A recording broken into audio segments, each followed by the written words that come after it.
What's going on, YouTube? I'm going to show you how you can tell when your gears are properly meshed.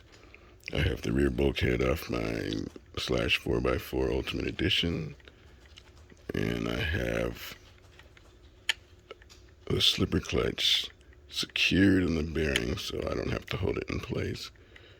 And if you notice, you can see some wiggle in the gears. You can hear a little bit of click. And you should go all the way around because the spur gear is not perfectly round.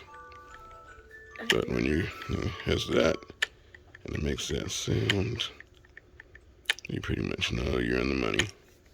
So we'll go down a little round more. That way you'll get to see how it's in there. Some of the teeth seem a little loose, some of them seem a little tighter. But that's alright, because you have to make sure everything fits nice.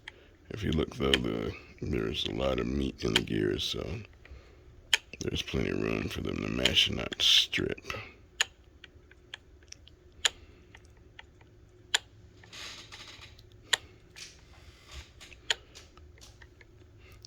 Thank you for watching.